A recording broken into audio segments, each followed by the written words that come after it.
अनेक गुंड प्रवृत्तीचे लोक आज राजकारणामध्ये आहे, विशेष करून काँग्रेसमध्ये इतक्या वर्षापासून फार प्रचंड मोठ्या प्रमाणात गुंड प्रवृत्तीचे लोक त्या ठिकाणी आहेत। माझ्या नावावर जर का कुठली मध्यवर्ती जागा असेल तर मी त्या ठिकाणी राजीनामा देऊन देईन।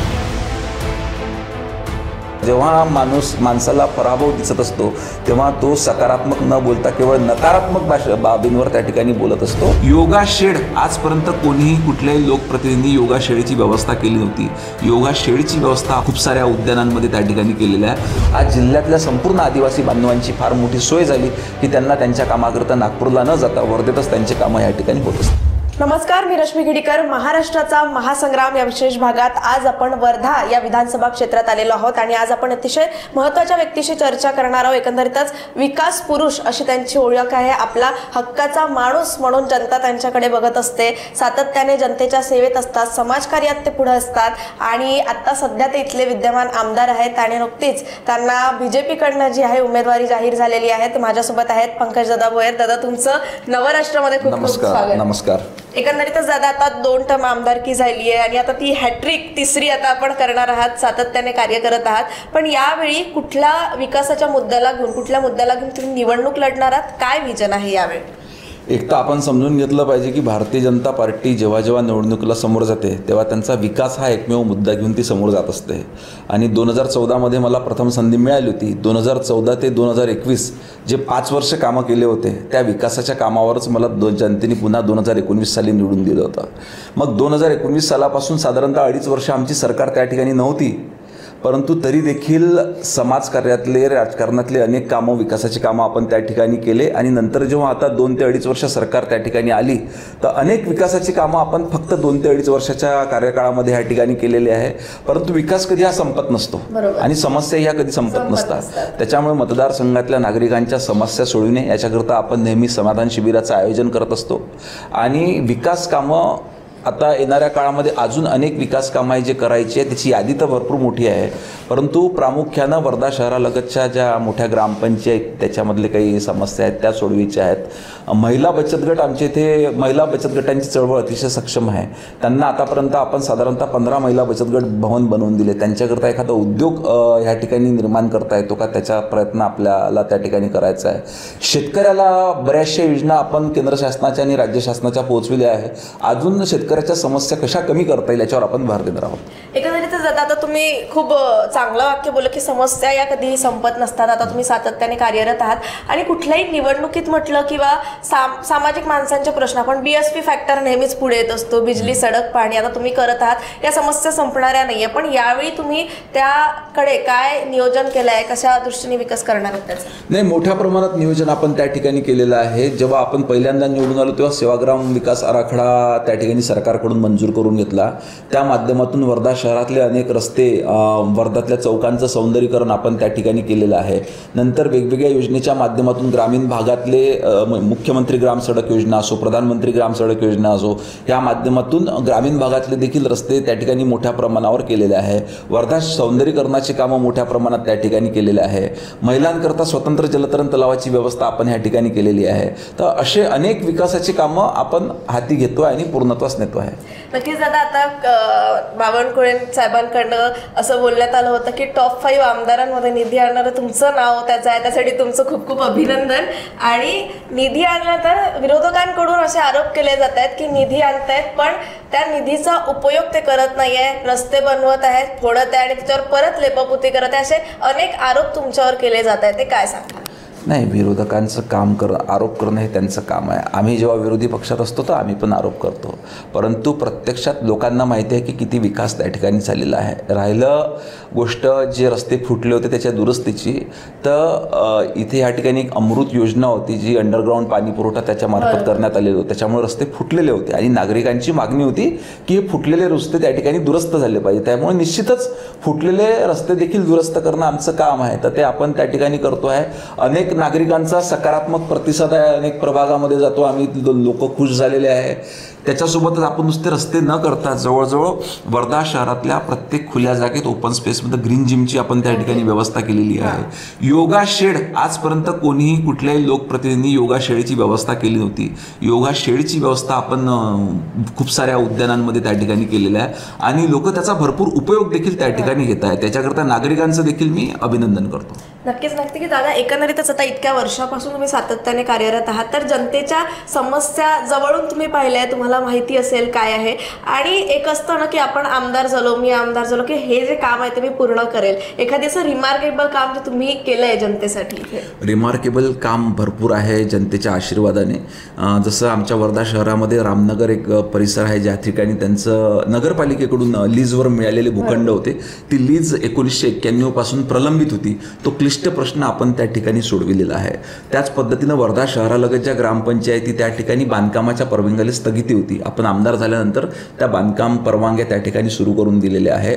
आपल्या वर्धा जिल्ह्यामध्ये मोठ्या प्रमाणात आदिवासी बांधव राहतात. ह्या आदिवासी बांधवांच्या सर्व योजना ह्या आदिवासी एकात्मिक विकास प्रकल्प कार्यालयामार्फत चालतात. परंतु वर्धा जिल्ह्याकरता हे आदिवासी बांधवांकरता कार्यालय ह्या ठिकाणी नव्हतं. ह्या ठिकाणच्या आदिवासी बांधवांना त्यांच्या कामं करण्याकरता नागपूरला जावं लागत असतं, कारण वर्धेचं आणि नागपूरचं कार्यालय एकत्रितपणे त्या ठिकाणी नागपूरला होतं.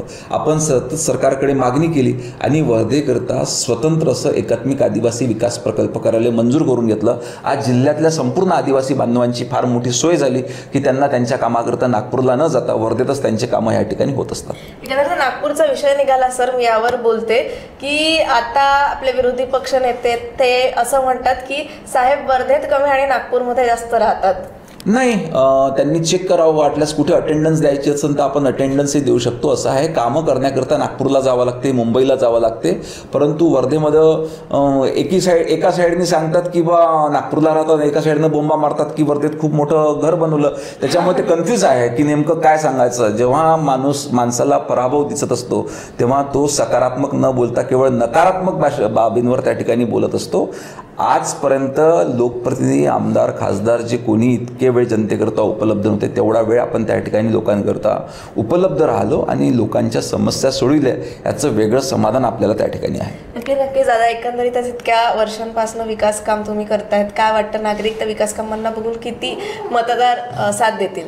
नाही, साथ दिलीच आहे मतदारांनी, कारण मला कुठलीही राजकीय पार्श्वभूमी नसताना 2014 साली एका शिक्षकाचा पोरगा त्या ठिकाणी आमदार म्हणून निवडून आला. नंतर 2019 साली देखील केलेले कामं बघून लोकांनी संधी त्या ठिकाणी दिली.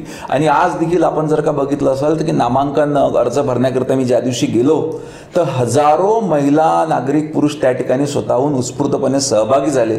आणि आज मला जे मेसेज येतात, लोकांचे फोन येतात, हे अतिशय सकारात्मक पद्धतीने येतात आणि लोकांचा आग्रह असतो की तुम्ही निश्चितपणे उभे राहिले पाहिजे. याच्यामुळे आमचा देखील त्या ठिकाणी फायदा आहे. लोकांना प्रचंड आनंद त्या ठिकाणी आहे. नक्कीच दादा, आता आपण शासनाकडूनही आलं तर महिलांसाठी वेगवेगळ्या योजना ज्या आहेत शासन देत आहेत, महिलांकडे जास्त लक्ष देत आहे. तसंच वर्धा विधानसभा क्षेत्रामध्ये महिलांसाठी तुम्ही काय करणार आहात? नाही, महिलांकरता आपण केलं देखील आहे. महिलांचं एक बघा, एक तर सन्माननीय मुख्यमंत्री एकनाथजी शिंदे आणि देवेंद्र फडणवीस साहेबांचं अभिनंदन केलं पाहिजे की समाजातल्या प्रत्येक महिलेचा विचार करून त्यांनी मध्य प्रदेशमध्ये सुरू असलेली मुख्यमंत्री माझी लाडकी बहीण योजना ही राज्याकरता सुरू केली. आणि आज मला अभिमान याचा वाटतो की माझ्या वर्धा मतदारसंघामध्ये, वर्धा सेलू मतदारसंघामध्ये 1 लाखापेक्षा जास्त महिलांनी त्याची नोंदणी केली आणि फायदा देखील त्या ठिकाणी घेतलेला आहे. राहिला स्थानिक, आता मी तुम्हाला सांगितल्याप्रमाणे की वर्धेमध्ये महिला बचत गट चळवळी अतिशय मजबूत आहे.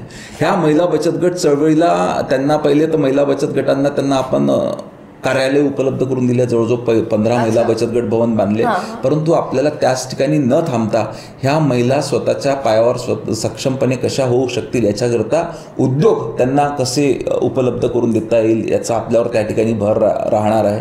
आदरणीय पंतप्रधान नरेंद्र मोदी यांनी ह्या अशा महिला बचत गटाच्या महिलांकरता लखपती दीदी योजना सुरू केली. याच्यामध्ये वर्धेतल्या जवळजवळ 550 महिला त्या ठिकाणी लखपती दीदी झालेल्या आहेत स्वतःच्या कामावर, स्वतःच्या मेहनतीने. इच्छाकरता त्यांचं देखील अभिनंदन करतो. आणि तुमचंही खूप अभिनंदन, कारण महिलांना सक्षम करण्याचं काम तुम्ही यावेळी वर्धा विधानसभा क्षेत्रामध्ये तुम्ही करतायत दादा. एकंदरीतच आणखी एक गोष्ट आहे की वर्धेची जी मध्यवर्ती जागा आहे ती तुम्ही 0 पैशात घेतली असा आरोप तुमच्यावर होतोय. नाही, अशी कुठली जागा विरोधकांनी मला दाखवावी की कुठली घेतलेली आहे. अशी कुठलीही जागा त्या ठिकाणी घेतलेली नाही आहे. आणि हा आरोप बिनबुडाचा आहे, याला काहीच नाही. मला त्याचा दाखवा, एखादा कागद दाखवावा असं मला वाटते. असा कुठलाही नाही. असं असेल तर मी राजीनामा देऊन देईल. माझ्या नावावर जर का कुठली मध्यवर्ती जागा असेल तर मी त्या ठिकाणी राजीनामा देऊन देईल. नक्कीच आता आरोप प्रत्यारोप आपल्याला होतच राहील. आता एकंदरीतच ही निवडणूक आता जवळ आलेली आहे आणि तुम्ही अनेक विकासाच्या मुद्द्यांवर तुम्ही ही निवडणूक लढवणार आहेत. मग शेतकऱ्यांची ही झाली, शेती, आरोग्य, या सगळ्या मुद्द्यांना तुम्ही घेऊन जाताय, सातत्याने काम करत आहे. आमच्या जनतेला तुम्ही काय सांगणार? नाही, जनतेला हे सांगायचं आहे की जनतेने अतिशय विचारपूर्वक आपले लोकप्रतिनिधी त्या ठिकाणी निवडले पाहिजे आणि जनता निवडून देखील देतात. माझी सर्वांना विनंती आहे की आपल्याला मतदानाचा अधिकार त्या ठिकाणी दिलेला आहे आणि कर्तव्याने आपण तो मतदानाचा अधिकार त्या ठिकाणी निभविला पाहिजे. चांगले लोक सभागृहामध्ये त्या ठिकाणी गेले पाहिजे. अनेक गुंड प्रवृत्तीचे लोक आज राजकारणामध्ये आहे. विशेष करून काँग्रेसमध्ये इतक्या वर्षापासून फार प्रचंड मोठ्या प्रमाणात गुंड प्रवृत्तीचे लोक त्या ठिकाणी आहे. यांचा नायनाट करणे अतिशय आवश्यक आहे. त्याच्यामुळे चांगल्या पद्धतीचे लोक हे सभागृहात पाठविणे आवश्यक आहे, असं मी जनतेला आवाहन करतो. सर, एकंदरीत जनतेत तुम्ही नेहमी जात असता सातत्याने, म्हणजे आपला हक्काचा माणूस म्हणून जनतेकडून. आता येण्याआधी आम्ही काही बाईट्स घेतले, लोकांची चर्चा केली, तर आपला हक्काचा माणूस म्हणून तुमचे ओळख आहे, इथे विकास पुरुष म्हणून ओळख आहे. सर, तुम्ही नेहमी जात असता, तर एखादी असा अनुभव आहे का तुमचा तुमच्या जनतेसोबतचा? नाही, दरवेळेस मी लोकांकरता कधी पण उपलब्ध असतो. लोक सहजतेने मला त्या ठिकाणी भेटू शकतात, सहजतेने माझ्यासोबत बोलतात. या आधीच्या काळात एक तर वर्धा जिल्ह्यामध्ये संपूर्ण घराणेशाहीचं राजकारण होतं. आपण कुठलाही मतदारसंघ जर का पाहाल, देवळी, पुलगाव बघा, वर्धा बघा, आर्वी बघा, ह्या ठिकाणी घराणेशाही मोठ्या प्रमाणात आहे. आता देखील आपण जर बघा तर सन्मान्य खासदार साहेबांनी त्यांच्या पत्नीलाच पुन्हा त्या ठिकाणी उभं केलेलं आहे. त्याच्यामुळं घराणेशाही मागच्या अनेक वर्षापासून, आणि त्या पद्धतीनं ते लोकांना जो सन्मान द्यायला पाहिजे, सन्मान लोकांना त्या ठिकाणी देत नाही. परंतु मी एका सामान्य कुटुंबातून आल्यामुळे मला लोकांच्या व्यथा काय हे माहीत असतं. त्याच्यामुळे मी लोकांकरता सतत त्या ठिकाणी उपलब्ध असतो. नक्कीच जनतेचा आपला हक्काचा माणूस, त्यांच्याशी आपण आज चर्चा केलेली आहे. दादा, आज तुम्ही आमच्याशी जुळले, नवभारत नवराष्ट्राची चर्चा केली, त्यासाठी आपले खूप खूप आभार. आणि पुढील वाटचालीसाठी आणि या निवडणुकीसाठी तुम्हाला खूप खूप शुभेच्छा. धन्यवाद. तुम्हाला सर्वांना दिवाळीच्या शुभेच्छा. बिलकुल बिलकुल. तर आज आपण वर्ध्याचे जे विद्यमान आमदार आहेत आणि ज्यांना आता उमेदवारीही जाहीर झालेली आहे, पंकजदादा भोयर, यांच्याशी चर्चा केली आणि अनेक आरोप प्रत्यारोप झाले होते, त्याचे उत्तरही त्यांनी दिले आणि मला वाटतं तुम्हाला क्लिअर झाले असेलच. या विधानसभा क्षेत्रात आता पुढे काय होणार आहे, दादा तिसऱ्यांदा आता हॅट्रिक मारणार की नाही हे पाहणं महत्त्वाचं असणार आहे. एकंदरीतच विकास पुरुष म्हणून यांची ओळख आहे. सातत्याने ते गेले आमदार आहेत, 2 टर्म ते सातत्याने काम करतायत. जनतेमध्ये जाऊन जनतेच्या समस्या जाणून घेऊन ते काम करतायत आणि अनेक विकासाच्या योजना आहेत ते करत आहेत आणि आणखी प्रोजेक्ट्स ते मला वाटते आणणार आहेत. त्यांचे विजन आपल्याला या निवडणुकीत क्लिअर दिसतंय. आता या निवडणुकीत विधानसभा क्षेत्रात पुढे काय होणार आहे पाहणं महत्त्वाचं असणार आहे. वर्धा विधानसभा क्षेत्राच्या अपडेट्स मी क्षणोक्षणी तुमच्यापर्यंत पोहोचवत राहणार आहे, या निवडणुकीचे अपडेट्स पोहोचवत राहणार आहे. तोपर्यंत माझ्यासोबत पाहत राहा महाराष्ट्राचा महासंग्राम. कॅमेरा पर्सन तन्मयसह रश्मी खेडीकर, नवराष्ट्र, वर्धा.